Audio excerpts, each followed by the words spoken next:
It's that time of the day when we bring you all the latest sports news from across Nigeria, the continent and beyond, right here on Game On, the show that brings you action like you've never seen before. We bring you highlights, we bring you previews, and we also give you reviews of the latest sporting news and incidences happening around the world. Welcome to the show once again. My name is Babatunde Koiki. Thank you for joining us. As always, we'd like you to join the conversation using our social media handles. There's Facebook, there's X, there's also Instagram as well. We're also streaming live on YouTube. You already know the handle, that's at Ends Central TV. That's it on your screen. Of course, we'd like to hear where it is that you're joining us from, because apparently we're crossing borders and crossing oceans and seas, which is always pretty interesting to see. Welcome once again. And of course, I'm not doing the show tonight. It's a fabulous Friday because we have quite a lot to discuss and unpack. We'll have a few people joining us from abroad using Zoom, and also the people in here in the studios. Let me start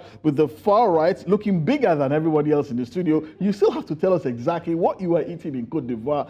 Favor Itwa, man, our favorite person here at News Central. Thank you again for joining the show. Thank you very much, Babatunde Koiki. I mean, good to be back. It's been a while. What were you eating in Côte d'Ivoire? That's what we want to know. Acheke. The fact that you can't even answer already shows that you are guilty. But also here in the studio as well is Wale Adigun. Wale Adigun is already a permanent fixture on the show as well. A man with very interesting opinions. Please do not ask for his don't ask for his number because he's not going to give you. But Wale, thank you so much for joining us again on the show. Oh yeah, you can also add sporting director, right? Sporting director, yes. Yeah, cool. Congratulations. Wale Adigun has been he's been just recently announced as the sporting director of Ugeli Rovers. Ugeli Rovers, yes. Yep. Ugeli Rovers, they compete in the NLO. Congratulations. So that means you'll be doing a lot of scouting, putting things together. That means you can also take tips from the likes of Michael Edwards. Oh yeah, someone just called me Michael Edwards Lights.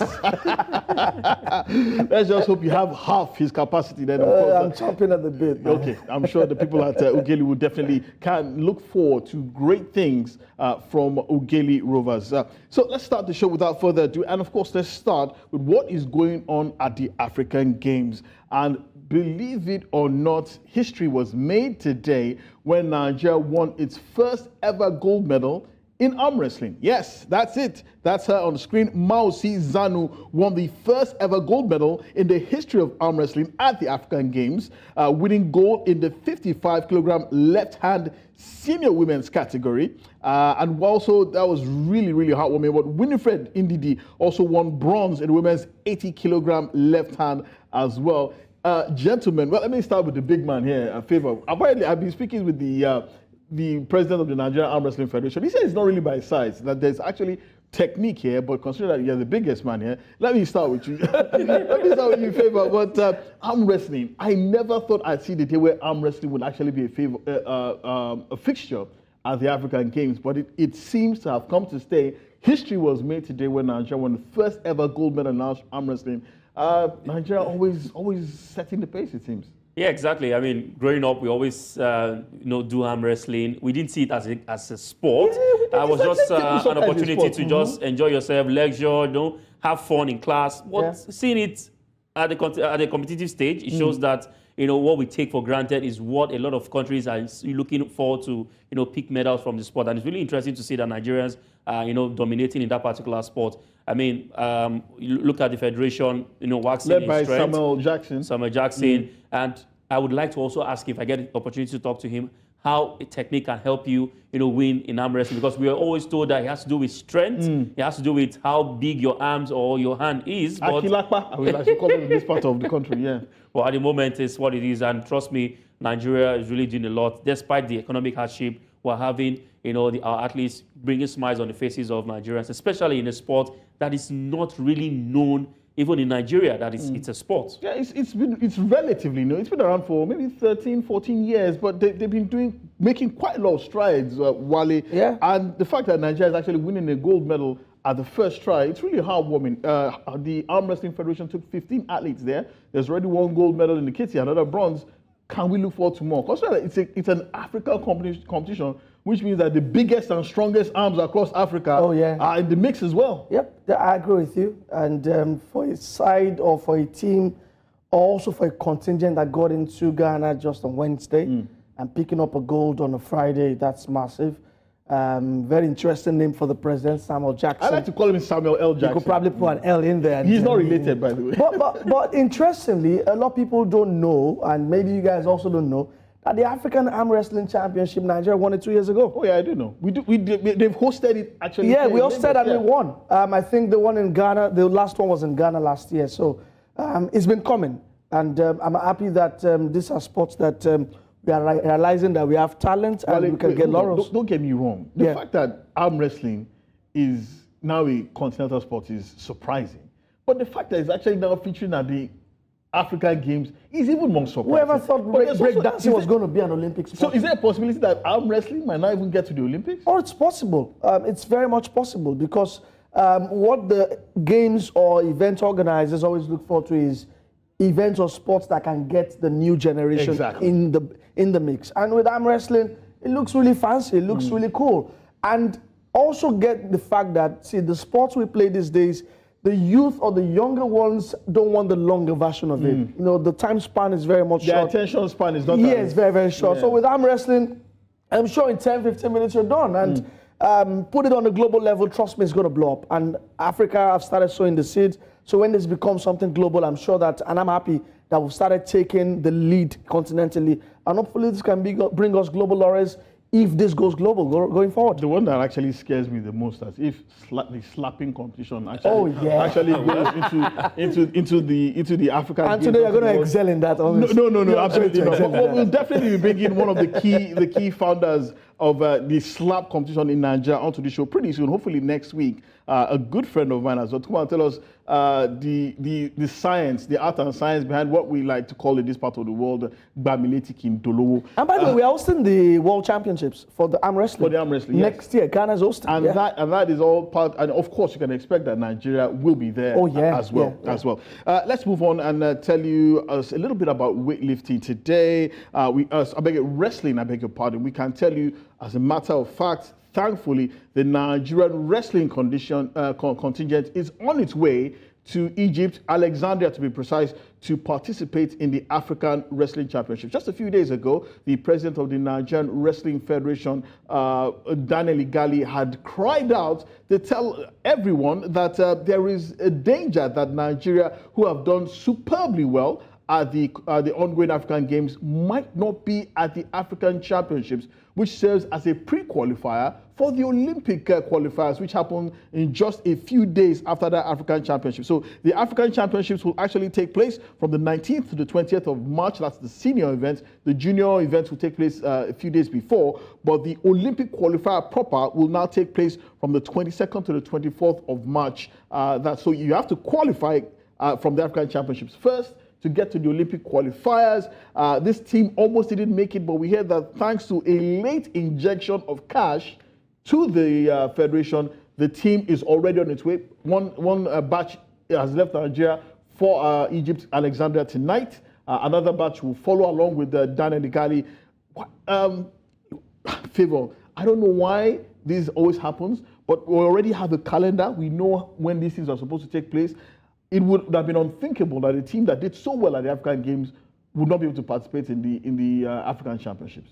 Well, it's so sad that we always get to find ourselves in this situation. Over time, we've seen the federations, different federations in Nigeria always clamor for funds to send contingents to tournaments. And then for the Nigerian Wrestling Federation, they've been consistent in delivering gold medals and success for Nigeria. The Commonwealth Games, the All-African Games, even the Olympics, the last Olympics that went down in Tokyo. The women's team won six gold medals. Six gold medals. And I also remember that Nigeria in 2018 hosted the African Wrestling Championships in Port Harcourt, Rivers State, and also had a clean sweep of gold medals. I mean, it has also shown us that it is time also for these federations to start pitching, their plans and their ideas to corporate sponsors. I mean, yes, the federation has, the ministry has a role to play, but also we can't have Odunayo Adekuoroye and the likes of Message Genesis, Oboro win medals, and you will not be able to get sponsors for these ladies or the federation itself.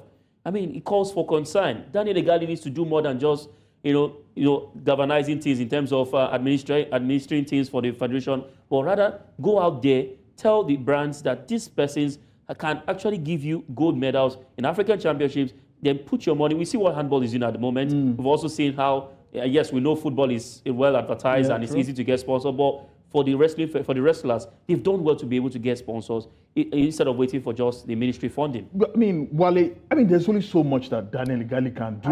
And it's been unfair on Daniel Gali. He's attracted sponsorship and support from the Bayelsa state government as well. He's used his position as well to attract sponsorships as well. The camping and feeding of these athletes, he's also been the Bayelsa state government have been responsible as well. This man didn't really have to do this. He was an Olympic gold medalist with Canada. But, he sacrificed his time and everything else to come and ensure that Nigeria can excel in this sport. There's only so much one man can do. Yeah, I agree. And when we talk about him marketing or taking it to corporate Nigeria is not charity.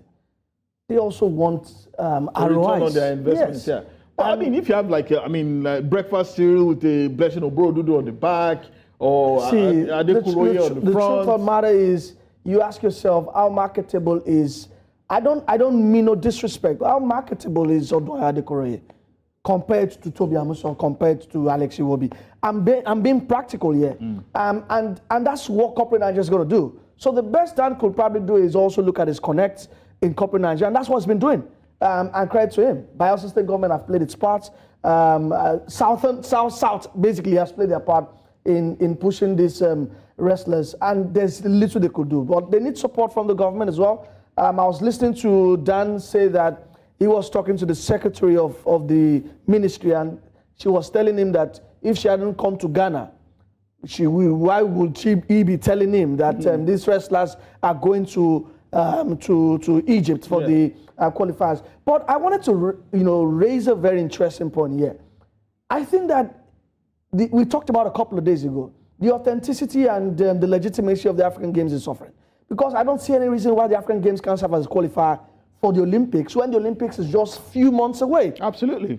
So I think that athletes... And that was what Lynn Wachira was talking about the other day. You have to go there to Ghana and try to fight for a place in Paris. Not leaving Ghana, going somewhere else again to wrestle in a qualifier, and that qualifier qualifies you for... Another qualifier? Nah, by the time you get to Paris, you're spent. So, and the truth of the matter is, for you to win a medal at the Olympic Games, it is an unwritten rule that it takes 4 years. Yeah. Some even say 8 years. Some say 8, yeah. So, and what we're doing is preparing to win a medal in months. We're joking. Or weeks before. So, I really would like the Nigerian authorities to do more in terms of support for these federations, and also for corporate Nigeria especially, to also help them as well. There's only so much that the government can do. There's so many competing interests. There's insecurity, there's education, there's food security, there's also the tanking naira as well. But it would be nice if corporate Nigeria can also lend some support to the deserving federations, and there are very few as deserving as the Nigerian Wrestling Federation, or even the Weightlifting Federation, who have been doing remarkably well in the face of scarce resources. Let's move on now, and let's just give you an update from the African Games as well. If we can show you the current table, Nigeria is back in second place with 23 gold medals right now. That's brilliant. Egypt still leading the way with 76 gold medals, 13 silver medals, 27 bronze medals, with a total of 134. Nigeria in second place, Algeria in third, South Africa in fourth. They've dropped down from second to fourth. Tunisia, Mauritius, Eritrea, Madagascar, Morocco, Cameroon, Zimbabwe in the mix. Libya also there. Ghana nowhere to be found at the upper echelon in page one, like Wale would say. Yeah, in page 2 of 2. Yeah, they'll be page 2 of 2. Still talking about the Africa Games, let's also tell you that it's very sad, but earlier this week, 68 boxers from Africa went to Italy. They actually went to a city called Busto Arisio in Italy to compete for 49 available slots at the Olympic Games. Believe it or not, all 68 of them failed. Not a single one of them won a single medal, and it was very, very sad. Absolutely surprising that not one single African athlete out of 68 competing at that competition in Busto Arisio could win one of the 49 slots on offer. But thankfully, Nigeria has 3 boxers who have qualified for the Olympic Games. Cynthia Ogunshemidore, Dolapo Omole, and Adam Olaitan Olaore all qualified in Senegal last year. They will be going to the Olympic Games. And interestingly, they'll also be competing at the Africa Games. Yeah. But it was a major surprise. Tonight, earlier today, Nene Ojo of Nigeria competed in the 57-kilogram category. She defeated Sharwa Musa Ndagire of Uganda 5-0 in the boxing event, which started today. So that's good, really good for Nigeria.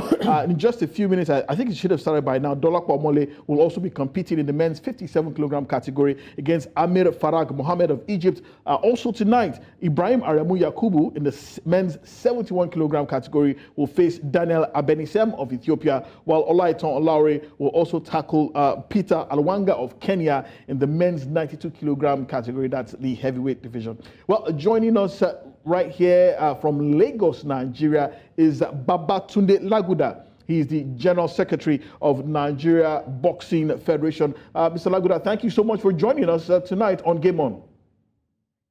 Oh, okay. No, I'm told by my producer that we don't have Babatunde Laguda right now. But guys, let's just... the boxing has always been a key part of Nigeria's international ambitions, being at the Africa Games, being at the Commonwealth Games, also at the Olympics as well. All of us remember what the great boxers of the past, the Daniel Nzorites Richard Igbinegbus have done in the past. Yes, so I'm really surprised that out of 49 slots, no single boxer could win one particular slot. And there have been talks about complaints coming out of Africa that of the poor quality of the refereeing. Many of them losing narrowly, 3-2, 3-2, 3-2. Is this pretty much of a conspiracy against Africa? Considering the fact that there have been talks over the last 3 years, boxing nearly didn't make it to the Olympic Games as an accredited sport because of issues surrounding corruption and also leadership issues and also refereeing. Is there more that we can be doing regarding boxing? Yeah, there's more. Aside from these factors, these issues, we also have to question why a lot of our boxers are quickly going pro. They are not biding their time because at this level it has to be amateur, and this boxers just want to make cash real quick. I mean, a couple of them are your friends. You see them, at pro level, and big shout out to what they do. But we also need boxers at this level to be able to give us laurels, and that's why. The pathway in the past was boxers would compete at amateur level, have a decent amateur career before they turn pro. But now, a lot of them go to the Olympic Games. A lot of them are turning. I mean, Anthony Joshua is an excellent example. Many of them as well. Alexander Usyk was also an Olympian as well, gold medalist as well. But now, in this part of the world, anyway, I think Ajagba also was an Olympian. Yes, Ajagba was also an Olympian as well. So was at the Rio Olympics actually.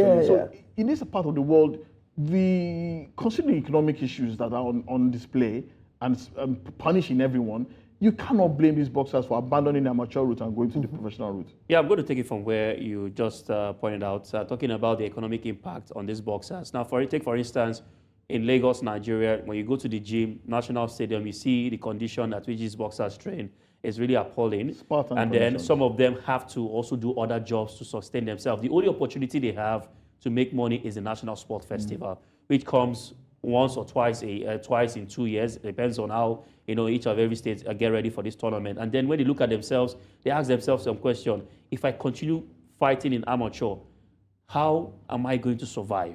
How am I going to? And then the coaches themselves, how many of them go for refresher courses?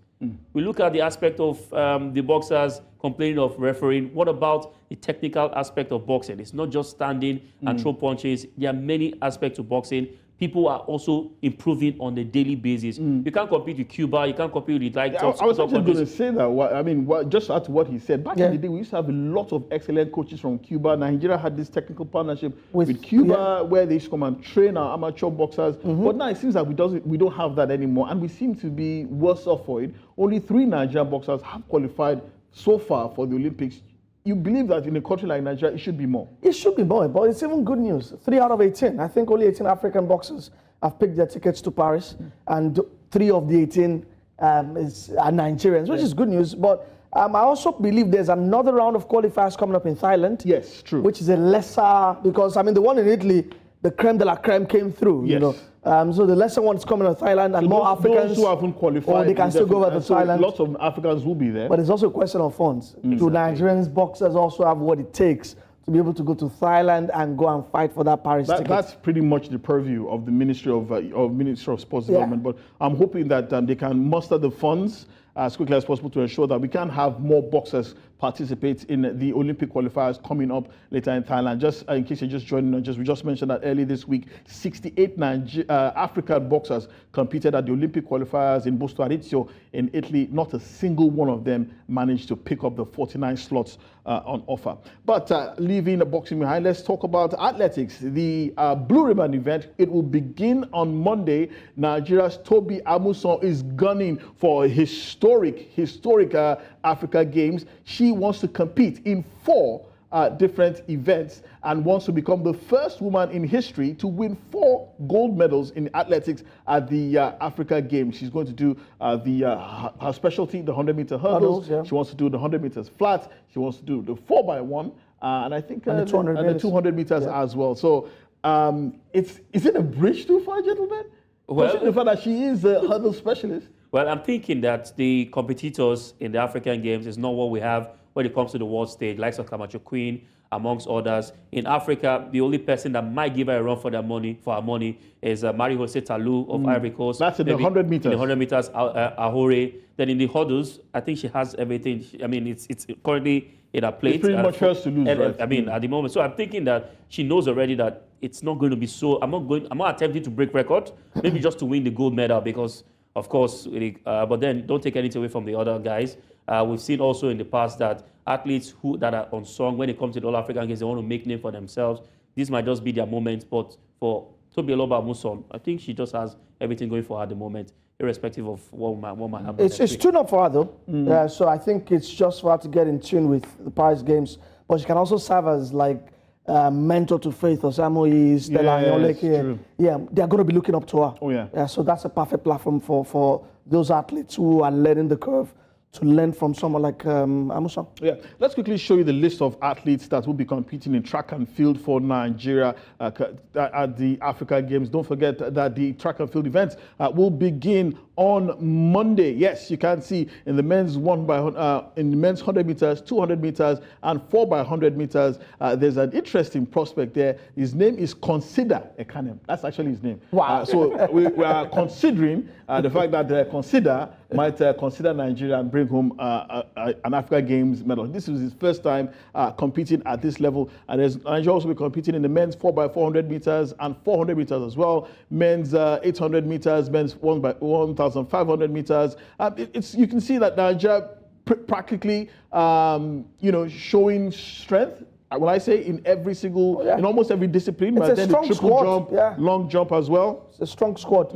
50 squad contingent squad to the African Games.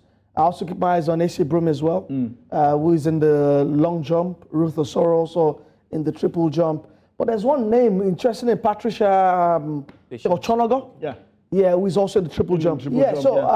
Very interesting. I saw her in Asaba. She's actually quite talented. Oh, yeah. I've heard a lot of things about her. And I'm very excited about what we have got with athletics. It's looking like a decent generation. I won't call it a golden generation yet. They haven't won anything yet. Of Of course. So it's a decent generation that we've brought together. And we'll see how far we can go. But I'm confident that we're going to conquer athletics at the African Games. Very confident. Okay, I like your confidence. I hope that the Nigerian the contingent... Kenyans, I mean, there's Ferdinand Omanyala. There's also Wade Van Niekerk. Oh, please don't scare us. We're African champions with the 100? In the 100. No. Actually, that's Ferdinand Omanyala. No, I mean, I even mentioned Leslie Tebogo. Yes, true. Botswana. Please stop scaring us. Stop scaring the good people at home. Hopefully, Nigeria can win multiple medals in the athletics track and field that begins on Monday. You're still watching Game On. We'll take a short break. When we return, it's football on the way. And we have an absolutely special guest joining us live from Chicago, Illinois.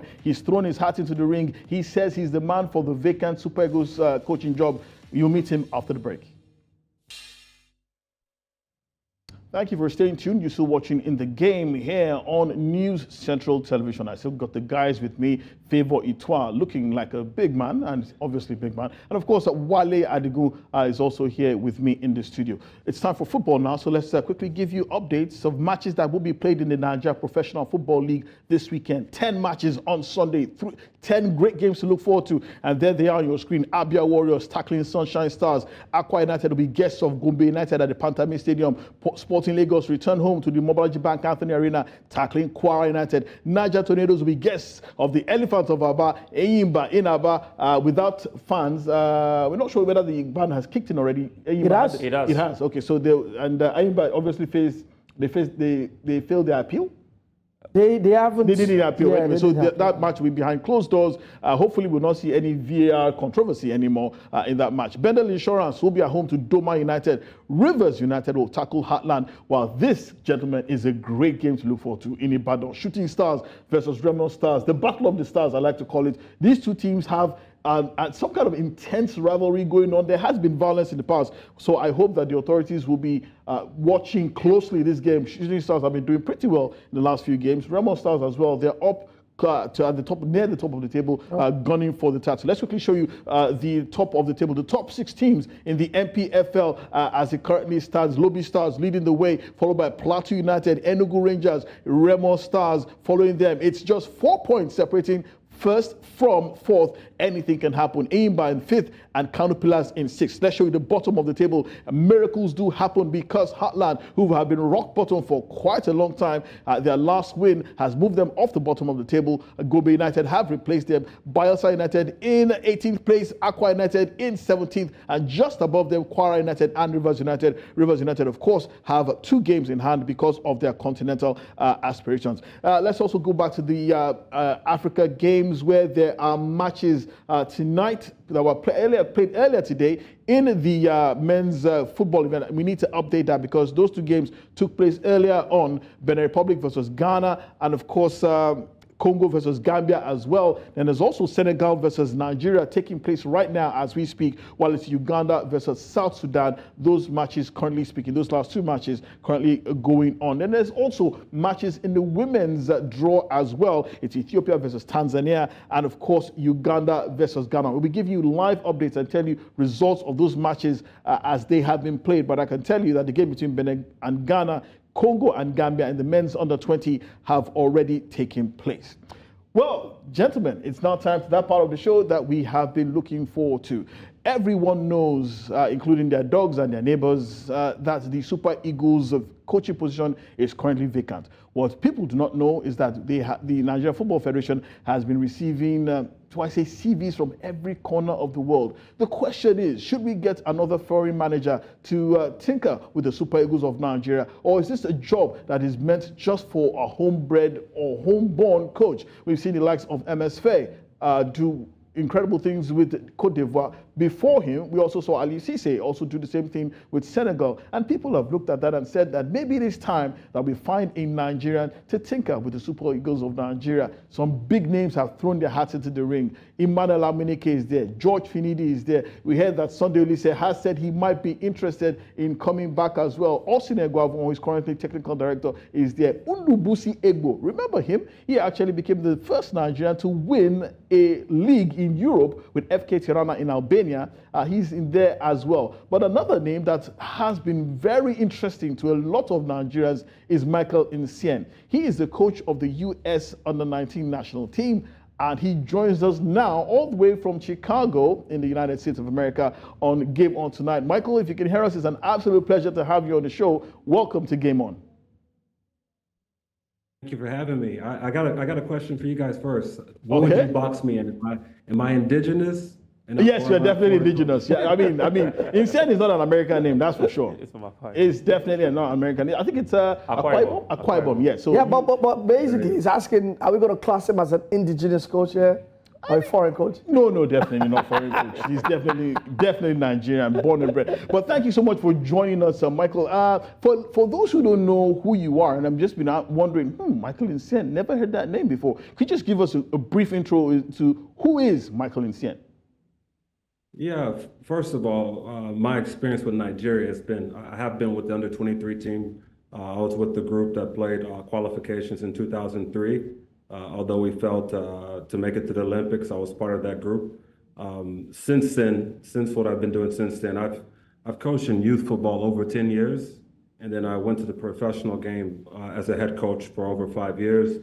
And then the last 2 years, I've been with the U.S. Soccer Federation, first starting with the U16s, promoted to the 19s, and now the 20s, and then also as an assistant with the senior team. So just in general, my heart is with my fatherland because my dad is Nigerian, is Nigeria. So am I happy in my position in the U.S.? For sure. But of course, the opportunity in Nigeria with the national team and with the World Cup being in the U.S., I just consider it maybe the stars aligning, and I think I'm the candidate that lives in the best of both worlds. Interesting. Well, you did make an interesting point. The World Cup is happening in North America in 2026, and it would be great for someone like you who has experience in North America to probably manage the Nigerian national team. But I got to ask you this question. People are looking at the Nigerian national team job as one of the most exciting in the world. It is a country with tremendous football talent in every corner of the world. And some have even said that with this team, with the quality that Nigeria possesses, it is capable of winning the Africa Cup of Nations every edition, capable of qualifying for the FIFA World Cup and getting as far as the quarterfinals with the kind of quality that we have. Do you share the sentiment? 100%. I think you can't deny the talent in the country. But what you can be honest about is a lot of this, we'll say, so-called smaller nations and what they've done over the last 10, 12 years in terms of creating a project that leads to sustainable football. I think there's a little bit of a gap there, and I think we need to shift, make a 180, and just modernize what we're doing in terms of how we're cohesive with the national teams, from the youth national team setup all the way through the senior team.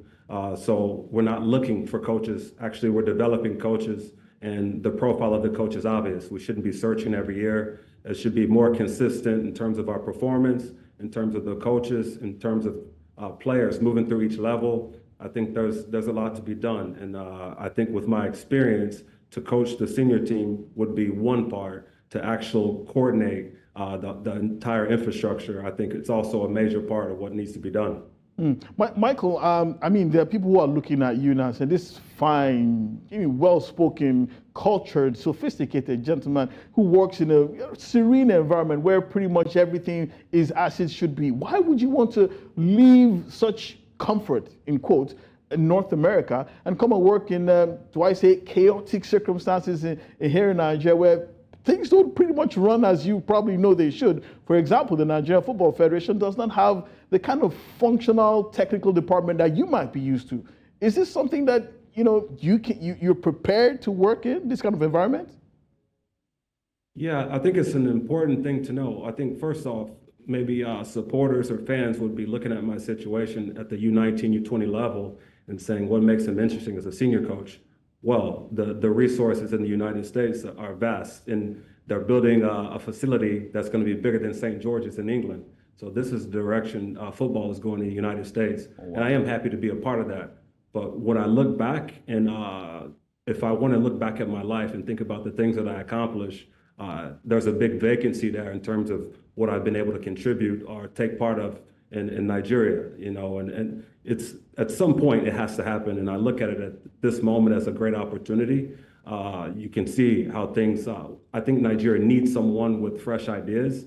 And when I could just consider the options of what they're looking for, it just sounds like me. So it just feels like it's suited for me. I'm not in any desperate position by any means, but I really do think if Nigeria had a profile of what they wanted to do to change course from what they've been doing, which hasn't been working, I think it pretty much sums me up. So I know that the tough things that may come with that opportunity, I'm well versed and understand Nigeria enough to know how difficult of a role that it may be. But on the other hand, I have a great support system and people around me that could help me in those aspects. And also, I have a vision of where it could be because I work with one of the most resourceful federations in the world. And I know the gaps that are starting to be created in Nigeria, not even world football, African football. So I think I'm the one that can help find the solution. Yeah, great work, Michael. You did with FC Tulsa and before you moved in with the U.S. Soccer Federation under 16, under 19, I think you had the CONCACAF Gold Cup last year as assistant. So that's some great work here, and I must say I'm impressed. But I wanted to ask. I mean, you've got the UEFA A license. You've went to Man City to learn the very best of practice over there, and you've worked with Michael Bell at UEFA as well. What's your philosophy? What's your playing philosophy? I'm the NFF president. I'm asking you, what's your playing style as a football manager for the Super Eagles? What are you going to tell me? Yeah, there's a couple of different things you said there. I would say, for one, you have to have some flexibility. But let me just go back and reference the Super Eagles, as you mentioned last. With the Super Eagles, if you look on paper and you see the profile of attacking players that it has at its disposal, you have to expect, at least when we're playing in other African countries, that we have to be able to dominate and have possession of the ball and play attacking-oriented football. You have to find a way to get a majority of those attacking players on the field at the same time. So even though we have a silver at AFCON, it's what a disappointing performance in terms of how other teams were able to dominate and we were more reactive than the other teams. It should be us always on the front foot versus an African opponent that I believe. And then in the world, okay, now maybe you play France or you started to play England. Now you have to start to have some flexibility and you analyze the opponent and you find their weaknesses and how do you hurt the opponent? How do you negate what their qualities are? And now the flexibility starts to come in. But to be honest, I think against other African opponents, we have to stand on them. So that was disappointing for me to see in AFCON. So you have to know the profiles of your player, and then you have to go from there. But we have to be dominant. We have to maintain possession, and then we have to score goals. I mean, we have too many top talent players in the attacking third to have nil-nils or one goal or to take moments of possession versus the other team. It has to be better than that. All right, Michael Insien, you've really talked about a lot of things and what you hope to bring should you get the job as the coach of the Super Eagles of Nigeria. Now, before now, you've been able to bring in some players from the Nigerian local league. Ufonudo, Rafael Yangwa is one of the players you brought into FC Tulsa. Now, there's been a clamor from some section of the media in Nigeria to focus on home-based players. Now, if you get the opportunity to coach the Super Eagles of Nigeria, are you going to share the same sentiment of having a blend of the home-based players and the foreign-based players, or would you take the line of foreign-based players? Yeah, that's a very interesting subject. I would say this. First, we have to be honest with ourselves. The NPFL, in terms of where it's at, its marketability, its growth, its reputation over the last 8-9 years isn't what it used to be. So there's an issue there. But at the same time, I think these players, these home-based players, having an opportunity with the senior team could provide a platform for players to be enthusiastic, inspired, for the clubs to improve their standards so they can actually get players on the national team, so they can maybe sell players and increase their value in their budgets and make themselves more professional. I think it should automatically be 3 to 4 positions on the roster minimum that are for home-based players.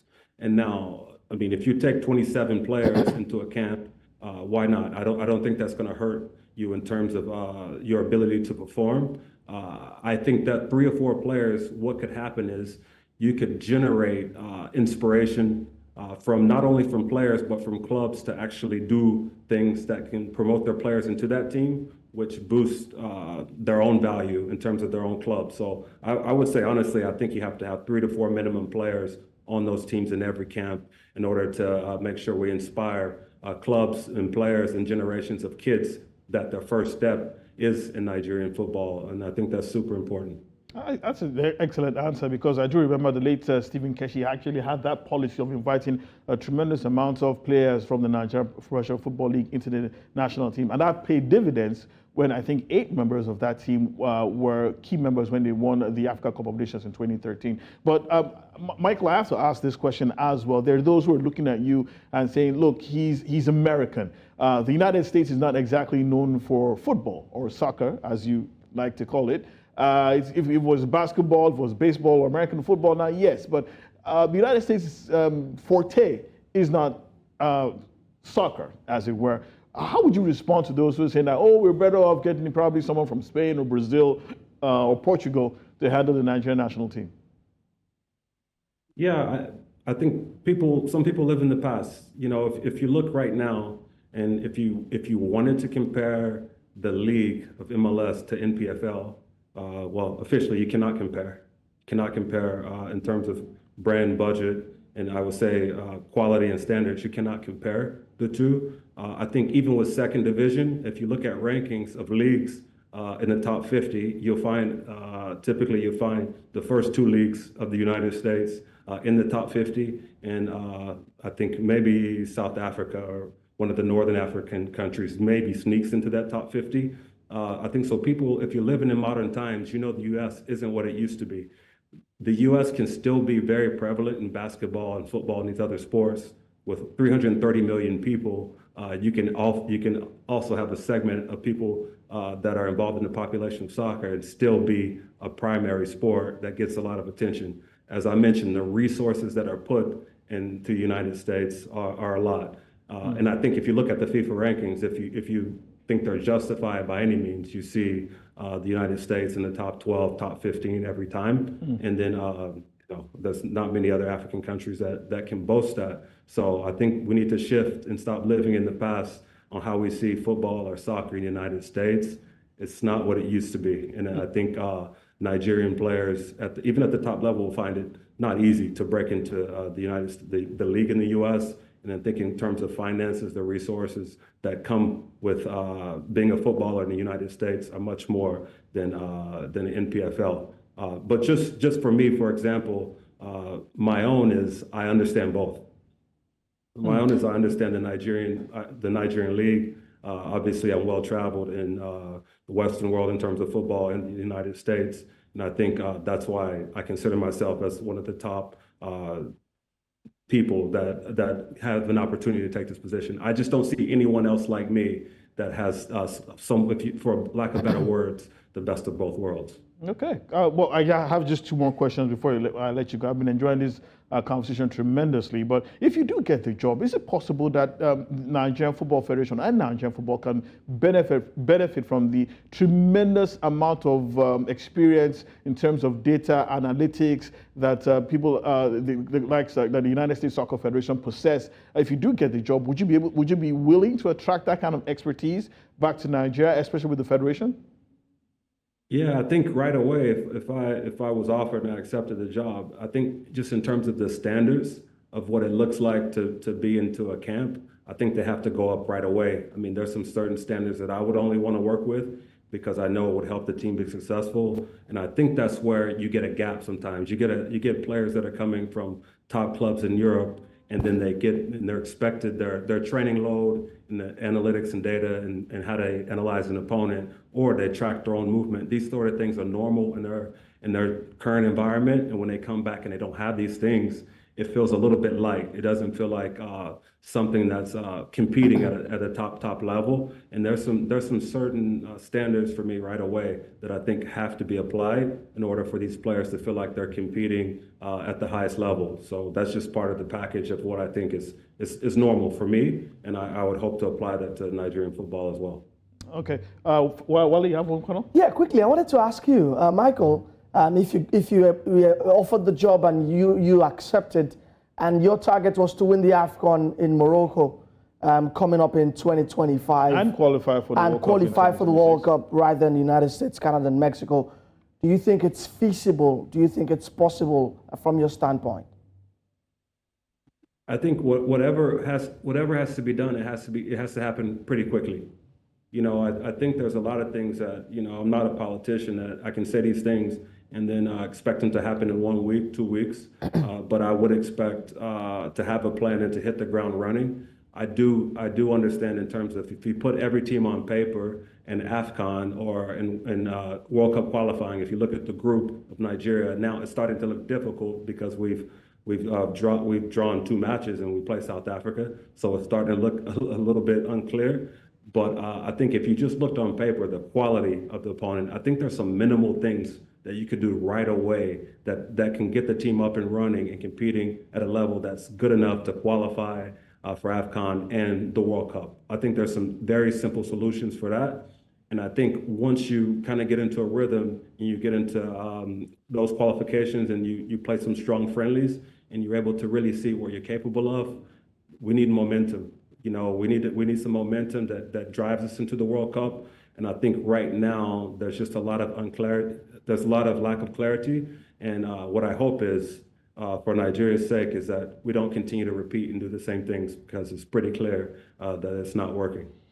Well, Michael Insen, I don't know about the guys here, but I've been absolutely impressed by everything you said so far. And I can just only hope that we somehow, some way, you are involved in Nigerian football, even if you don't get the Super Eagles jobs, which I hope I will be rooting for you. But if you don't get the job, I hope you'll be involved in Nigerian football in some way, because we can definitely benefit from your expertise, your know-how, and your passion for the game in Nigeria. Thank you so much for joining us.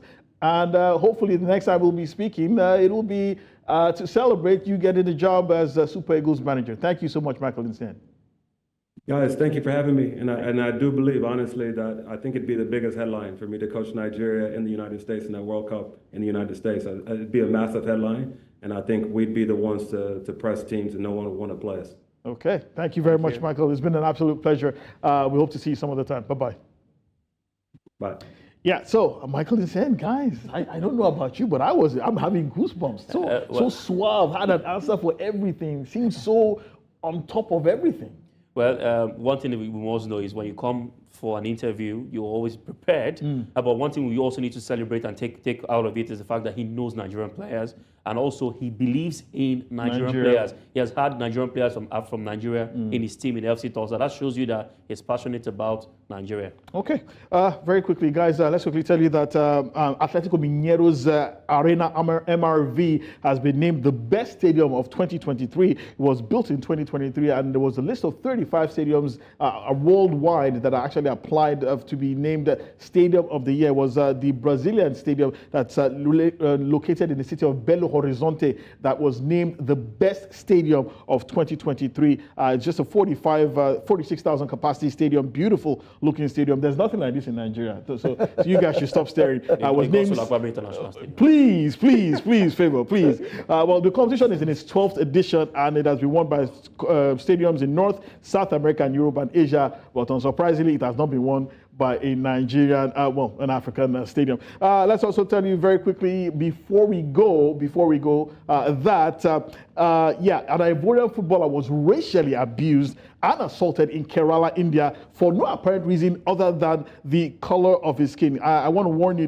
the scenes you're seeing are particularly horrific. Daira Suba Hassani Jr. was on the receiving end of racial slurs before he was attacked by a mob at a football ground in Kerala's Malappuram district. In his complaint to the local police, he said his team was leading by a lone goal when he went to take a corner kick, and according to him, racial slurs were yelled at him by the fans of the opposing team, who then stoned him before attacking him. Hassani Jr. was hired by Jawahar Mavor Football Club to play in a sevens football competition. That's a game 7-side, and this happened on the 10th of March, barely days ago, and he had to be saved by fans of his own team from the assault simply because he was a black man.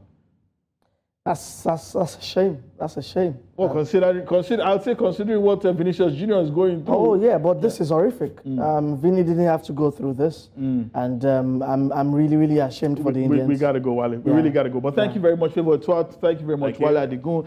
Many thanks to the wonderful people behind the scenes who made this show particularly possible. Game On will turn bigger, better, and more exciting on Monday. My name is Babatunde Koiki. Wishing you a wonderful weekend, and we'll see you then. Bye-bye.